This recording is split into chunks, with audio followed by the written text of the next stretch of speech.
You already had a question. Yeah, so first, what is it that you do? Simon's Compassionate It's Simon Compassionate Care. Care. Simon. And we're a collective of licensed caretakers and growers for the state. We grow medical cannabis for patients that are licensed through the state. Nice. How long have you been doing it? Since inception in 2012. Cool. A little more experience since inception. I grow organically, no synthetics, no pharmaceutical grade nutrients or anything like that. No insecticides, no pesticides. We have our product lab tested as deemed per the state. Yeah, we collectively, we're a small family.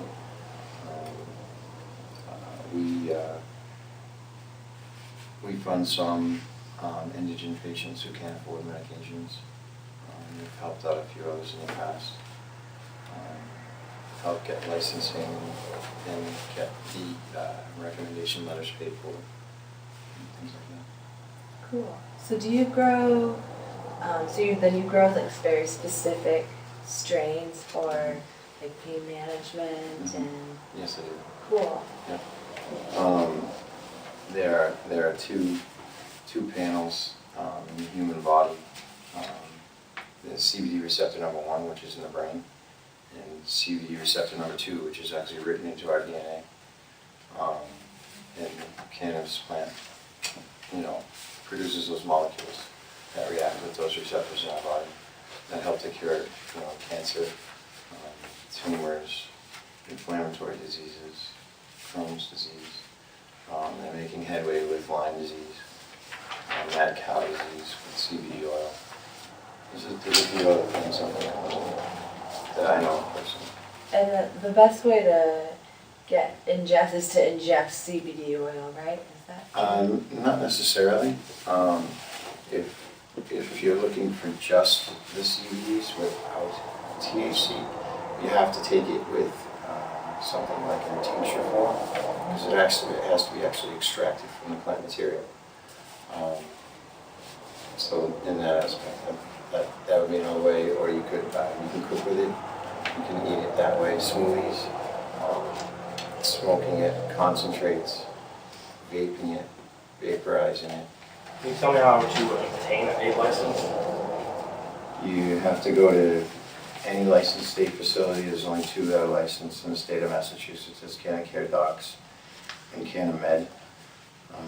They're both local. They both have offices throughout the state. You have to see them first. It's a $199 fee, and the license is good for 1 year. The recommendation letter is good for 1 year. You can't get your state license with us in physician. So every year I would have to go back Yes. and see the doctor. Is it coming back insurance? No. And what do they need to bring for the appointment? Basically, you have to bring your ID, and you have to bring any and all medical records of what you're trying to obtain the license for. And then at the appointment, you pretty much go through that with the physician.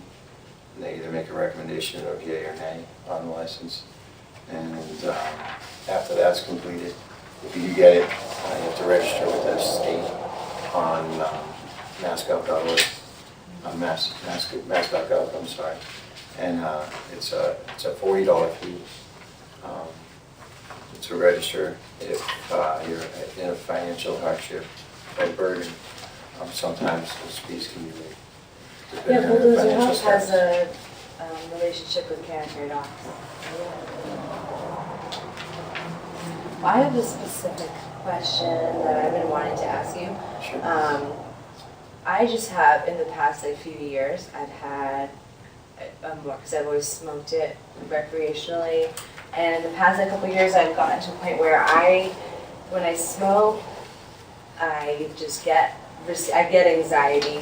I feel my heart rate accelerates. It's not really calming for me, and I suffer from anxiety and depression. So it's something that I've thought of looking into medication for even, but I really don't want to. But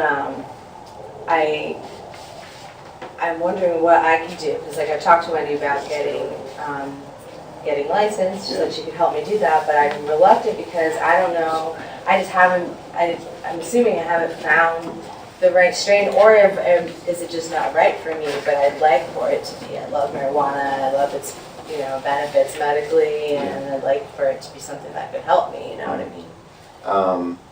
If you already have anxiety, Mm-hmm. some people benefit, like in the same benefit of children where they take something uppy Mm-hmm. to do the same thing. Some people do very well on indicas with anxiety, but a lot of people don't.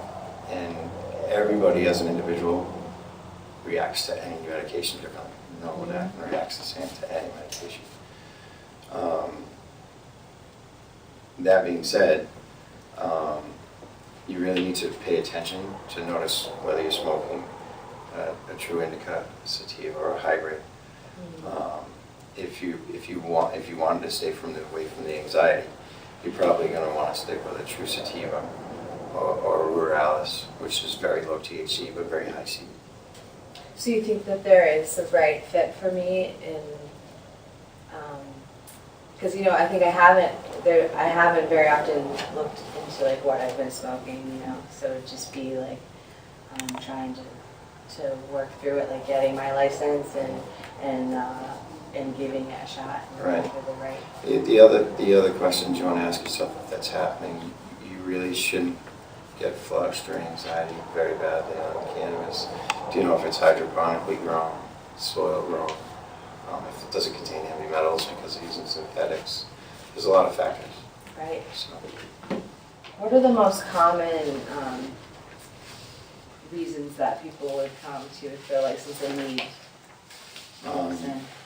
I see patients with cancer. I see patients with MS. We had patients with Parkinson's, neuropathy, autoimmune deficiencies, tremors, epileptics, sleep, PTSD, pain management, Agoraphobia. fibromyalgia, agoraphobia. Wow, that was from last night. She had, she started with uterine cancer. She had it surgically removed, and it spread to her lungs and her lymph nodes. And we started with cannabis therapy with her, and we were making her candies. And she just reported yesterday after her 8 rounds of chemo using cannabis therapy that she's now cancer-free. Oh my And gosh. she was stage 4. Holy moly. Amazing. My hair's thinning. Yeah, that's so I have cool. such a hard time talking to her because I cry so much. Wow. She's not so amazing. Wow. Well, it must feel really good to do what you do. It does, especially with like seizure patients. One particular comes to mind. She hadn't been on her eyes very much in a long time, suffering from up to 30 a day. And from using a tincture solution, you can't keep her home anymore. She doesn't seize anymore. Wow. It's been over a year. And then basically what she did is she went, got her license. She met me and we worked together.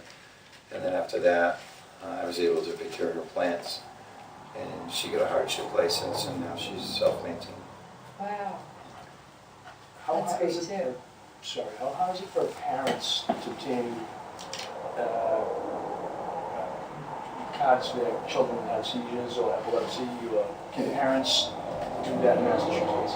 They can. There's no one having to go to Colorado, but it's very, very stringent. You can only go to your pediatrician. That is the only person who could recommend it. Parent is able to obtain a license. You then have to, once that's obtained, the parent has to register with the state as a caregiver and then dispense and pick up and utilize the medications from there. Are there any dispensaries that are carrying high CBD strains or oil right now? No, not that I'm aware Oh, of. we should get. Through caregivers and small single source places that I'm aware of. I've been to some of the dispensaries in the state, and I haven't seen CBD numbers to impress me. That seems silly, because it's important. It's very important. Yeah. That's part of the therapy. Right. As it, as stated, with If that's CBD receptor curing number 1 cancer. and CBD receptor number 2, they're written into our DNA. Right. And if you're not producing the proper amount of CBDs or utilizing the proper amount, you're really not going to do yourself any justice. And what's the difference between THC and THCU? V. Yes. Sorry, thank you. There's a lot of things about CBDs and CBNs, and a lot of people don't know what that is. You're going to have to give me a minute. In my experience, THCV is in like sativas. A lot of sativas have it, and it gives you more. No, it tells you right here.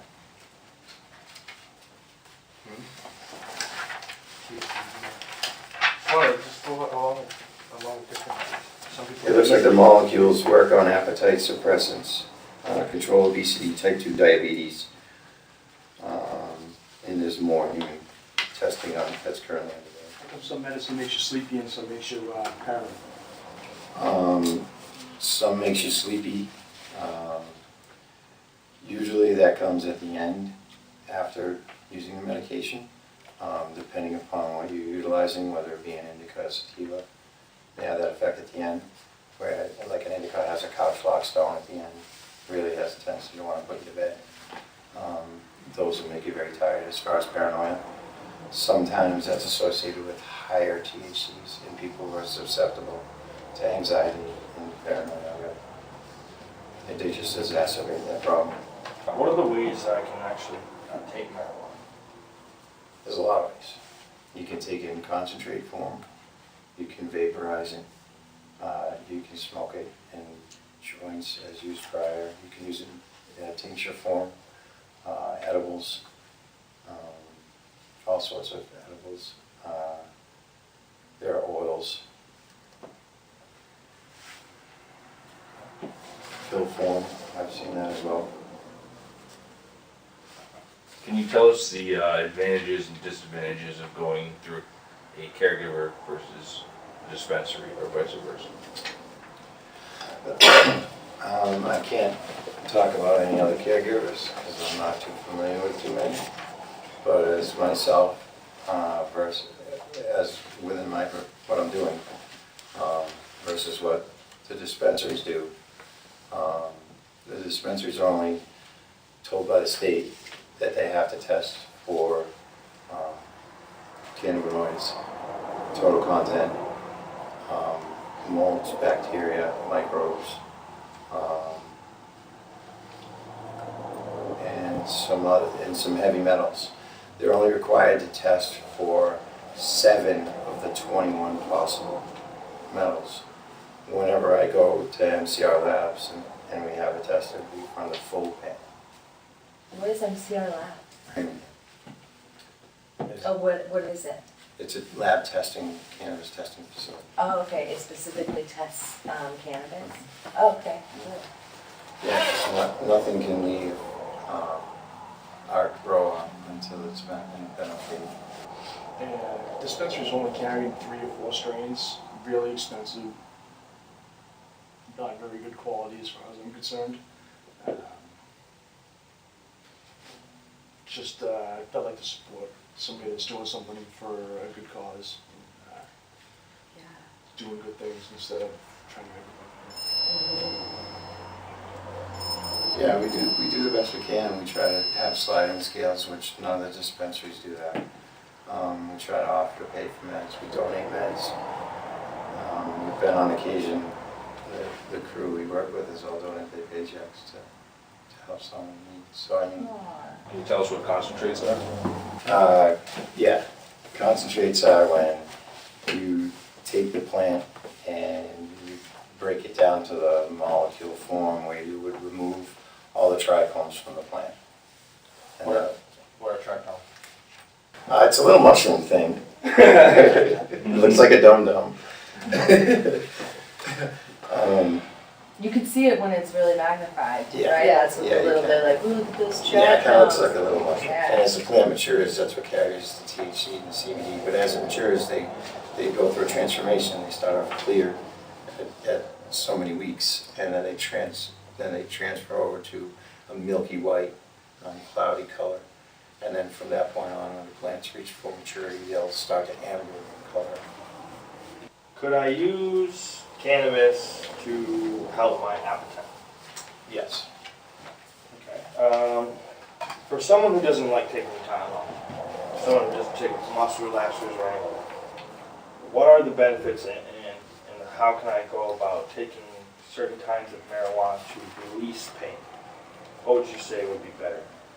Did you say, Sativa, I'm sorry, did you say like headaches? headaches, bone pain, stuff like that. I wouldn't so much recommend either. What I would recommend is a white strain. A white strain. And a white strain, what do you mean by that? It means that the trichome production, you would remove that plant at its white stage when everything is milky. Okay. How to use a whole plant? Well, there are multiple ways we use whole plant. Once the plant is harvested, and we cure it and dry it, the families are removed. Some of them are shrink wrapped and frozen. We give those to patients to put, some of them add them to their smoothies or yogurt or things like that. They'll make juices with them. But the good thing about it is every 5 full-size cannabis leaves has your full amount of daily vitamins and nutrients if it's grown in organic soil. Wow, It's pretty neat, right? that's awesome. Every 5 full-size leaves is as big as one. It's probably a lot easier, like, like in the morning I make like a smoothie with like big scoop of like vitamin powder, that I know not all of it is getting absorbed by my body because it's just the way it is, just that powder vitamin. If you're getting just like plant nutrients, then your body's like gonna absorb it more, so that's just like. But yeah, so that's how we utilize the leaves. Any trimmings or anything like that, I think converted, whether it be edibles or anything like that, hashes, those types of things. As far as the stalk and sticks of the plant, we do a couple things. One of them is we shred, and I like to add them into my compost out in the yard. The other thing is the sticks themselves. As I said, as with the leaves, they carry 100% of daily vitamins and minerals. We have a few patients with elderly dogs, and we give those sticks to them, and they do very well. Do you think there's a difference between medicine that is grown organically, synthetically, hydroponically, or in soil? Is there a difference? Absolutely, 100%. What are the differences? The differences I notice from growing a while is if it's grown hydroponically, it tends to finish faster. It tends to have a more rock-solid nug structure. The plants also have a tendency to be small. Now, with that said, I do know with hydroponics, unless you're running an aeroponic system, you're going to have a hard time finding organic nutrients without costing yourself an arm and a leg trying to flush that system out. Organics have a hard time through hydroponics. That's in my experience. One has a problem, they all Right. tend to have. Now, with soil, in reference to organics, organics and synthetics. With synthetics, I always tend to notice heavy metals. I don't know why it is, I always taste it. Like you taste I the actually medicine. taste the heavy metal in the medicine. It's quite revolting. It's kind of like, almost if you were putting Even a if- 9-volt to your tongue. Yeah. That type of Yeah. sensation. Or if you get a concussion, kind of like that metal. That metal taste, absolutely. So, Even when it properly flushed medicine, quote unquote, you can tell. I don't care how long you flush it, you're never Yeah. going to get a synthetic out of a Yeah. plant. Never. You're never going to get the clear copper, you're never going to get the other things. Some heavy metals. Absolutely not. Now with soil, there's two things. Some companies build what's called a hot soil, which is comprised of different synthetic fertilizers. You can get organic soils. There's also, myco mixes, cocoa, all those types of things. But in noticing the reference and difference between soil. And hydroponics, my experience in soil is, I've never grown synthetically, so I can't tell you. I can tell you the taste of what is grown in soil synthetically, but I can't tell you a noticeable difference between, because I can't offer that, I don't know that. As far as soil grown organically, there's nothing that beats the taste, the smell, the freshness.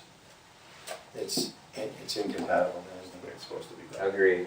Okay, well, thank you so much. That's awesome.